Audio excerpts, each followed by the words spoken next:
পশ্চিমবঙ্গের বিভিন্ন জেলায় নতুন করে মিড ডে মিল প্রকল্পে অ্যাকাউন্টেন্টস এবং অ্যাসিস্ট্যান্ট অ্যাকাউন্টেন্টস পদে কর্মী নিয়োগের ইতিমধ্যে একটি বিজ্ঞপ্তি প্রকাশিত হয়েছে। তো এখানে কোনো রকম পরীক্ষা ছাড়াই সরাসরি ইন্টারভিউর মাধ্যমে নিয়োগ করা হচ্ছে। তো এখানে কিভাবে আবেদন করবে, নিয়োগ প্রক্রিয়া কী রয়েছে এবং যোগ্যতা কী রয়েছে, সমস্ত বিস্তারিত বিষয় আজকের এই ভিডিওয়ে আলোচনা করব। তো অবশ্যই ভিডিওটি শুরু থেকে শেষ পর্যন্ত দেখতে থাকুন। এই পদে আবেদন করার জন্য প্রার্থীর বয়সসীমা কী চাওয়া হয়েছে, 1/12/2024 অনুযায়ী প্রার্থীর বয়স 65 ইয়ারের নিচে প্রার্থীরা এখানে আবেদন করতে পারবে। আবেদন পদ্ধতি সম্পূর্ণ অফলাইনের মাধ্যমে। এখানে কিন্তু একটি ফর্ম দেওয়া রয়েছে, আমি ফর্মটি দেখিয়ে দিই। এই ফর্মটি কিন্তু তোমাদের প্রিন্ট আউট করে ফিল আপ করতে হবে। ফর্মে এখানে শুরুতেই দেখতে পাচ্ছ রিসেন্ট পাসপোর্ট সাইজ ফটোগ্রাফি এখানে চাওয়া হয়েছে। এরপর দেখো এখানে কিন্তু বেসিক ইনফরমেশনগুলো চাওয়া হয়েছে। তো প্রথমে দেখতে পাচ্ছ name of the candidate in capital letter, অবশ্যই এখানে ক্যাপিটাল লেটারে আবেদনকারীর নাম লিখতে হবে। এরপর দেখো ফাদার্স নেম এবং হাজব্যান্ড নেম, তো উপরে টিক মার্ক করে এখানে কিন্তু লিখে দেবে। এরপর দেখো অ্যাড্রেস চাওয়া হয়েছে। এরপর দেখো টেলিফোন মোবাইল নাম্বার, তো যেটা থাকবে সেটা কিন্তু এখানে লিখে দেবে। এরপর দেখো এখানে ইমেল আইডি চাওয়া হয়েছে, ইফ অ্যানি, অর্থাৎ ইমেল আইডি থাকলে অবশ্যই এখানে লিখে দেবে। এরপর দেখো ডেট অফ বার্থ এখানে কিন্তু চাওয়া হয়েছে। এরপর দেখো ডেট অফ রিটায়ারমেন্ট। এরপর দেখো 1/12/2024, অর্থাৎ 1/12/2024 অনুযায়ী এখানে কিন্তু বয়সটি লিখতে হবে। এরপর দেখো পিপিও নং এখানে চাওয়া হয়েছে। এরপর দেখো এডুকেশন কোয়ালিফিকেশান, অর্থাৎ যে এডুকেশন কোয়ালিফিকেশান রয়েছে সেটা কিন্তু এখানে লিখে দিতে হবে। তো এসব কিন্তু বেসিক ইনফরমেশন এখানে চাওয়া হয়েছে।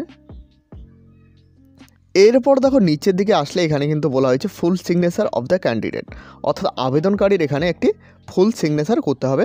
এরপর ডেট, প্লেস এখানে কিন্তু দেওয়া রয়েছে, অর্থাৎ যেদিন সিগনেচার করবে সেদিনের ডেটটি এখানে দিয়ে দেবে।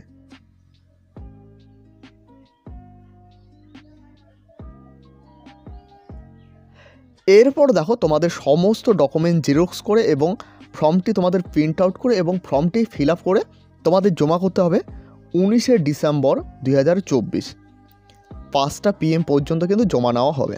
তো কোথায় জমা নেওয়া হবে দেখো এখানে Purulia collector of the above mention post by, অর্থাৎ এটা কিন্তু পুরুলিয়া কালেক্টর অফিসে জমা নেওয়া হবে। এরপর দেখো তোমরা যারা ফর্ম ফিল আপ করে জমা করবে, এরপর দেখো কী বলা হয়েছে, date of the publication of the eligible candidate list of the interview, অর্থাৎ তোমরা যারা জমা করবে সেখান থেকে তোমরা যারা এলিজিবল প্রার্থী রয়েছে তার কিন্তু ইন্টারভিউয়ের একটি লিস্ট পাবলিশ করবে, অর্থাৎ তাদেরকে ইন্টারভিউ নেওয়া হবে। 23/12/2024 এই লিস্টটি পাবলিশ করা হবে। এরপর interview date of the place of interview, দেখতে পাচ্ছ 24/12/2024 কিন্তু ইন্টারভিউ নেওয়া হবে 11টা AM। তো কোথায় ইন্টারভিউ নেওয়া হবে সেটাও কিন্তু এখানে লেখা রয়েছে, chamber of the additional district magistrate, তো সেখানে কিন্তু ইন্টারভিউ নেওয়া হবে। এছাড়াও কোনো কিছু জানার থাকলে আমি এই ফর্মের লিঙ্কটি ভিডিও ডিসক্রিপশনে দিয়ে রাখবো, সেখান থেকে তোমরা ফর্মটি ডাউনলোড করে সমস্ত কিছু বিস্তারিত দেখে নিতে পারবে।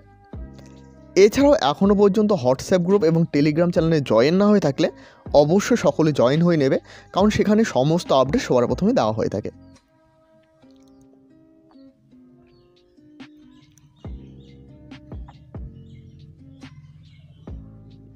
এরপর দেখে রেখে এখানে কিন্তু অ্যাকাউন্টেন্টস পদে একটি শূন্য পদ রয়েছে এবং এখানে কিন্তু এজ লিমিট চাওয়া হয়েছে 63 ইয়ার। 1/12/2024 অনুযায়ী এখানে কিন্তু প্রার্থীর বয়স হতে হবে 63 ইয়ার। এরপর দেখো অ্যাসিস্ট্যান্ট অ্যাকাউন্টেন্টসের ক্ষেত্রে এখানে কিন্তু টোটাল 18টি শূন্য পদ রয়েছে এবং এখানে কিন্তু বয়সসীমা চাওয়া হয়েছে 63 ইয়ার অ্যাস অন 1/12/2024, অর্থাৎ 1/12/2024 অনুযায়ী প্রার্থীর বয়স 63 ইয়ার হতে হবে। এরপর দেখো অ্যাকাউন্টেন্টস পদের ক্ষেত্রে এখানে কিন্তু লেখা রয়েছে place of posting in district অফিসে কিন্তু পোস্টিং করা হবে। এরপর দেখো অ্যাসিস্ট্যান্ট অ্যাকাউন্টেন্টসের ক্ষেত্রে এখানে কিন্তু পোস্টিং জায়গাগুলো দেওয়া রয়েছে, অবশ্যই ভালো করে দেখে নেবে।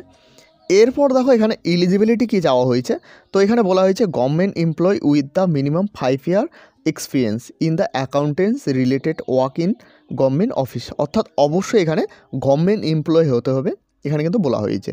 এরপর দেখো এখানে কি বলা হয়েছে, সেম কিন্তু এখানেও রয়েছে। এরপর দেখো এখানে কিন্তু পরিষ্কারভাবে বলা হয়েছে হোয়ার টু দ্য সাবমিট অ্যাপ্লিকেশন, অর্থাৎ আবেদন ফর্মটি কোথায় জমা করবে। তো office of the district magistrate, তো ম্যাজিস্ট্রেট অফিসে কিন্তু জমা নেওয়া হবে। এটা কিন্তু এখানে পরিষ্কারভাবে জানানো হয়েছে।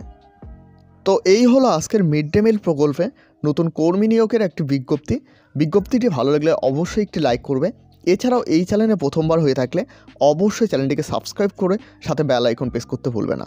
এবং এখনও পর্যন্ত আমাদের হোয়াটসঅ্যাপ গ্রুপ এবং টেলিগ্রাম চ্যানেলে জয়েন না হয়ে থাকলে অবশ্যই সকলে জয়েন হয়ে নেবে, কারণ সেখানে সমস্ত আপডেট সবার প্রথমে দেওয়া হয়ে থাকে। ভিডিওটি শেষ পর্যন্ত দেখার জন্য অসংখ্য ধন্যবাদ।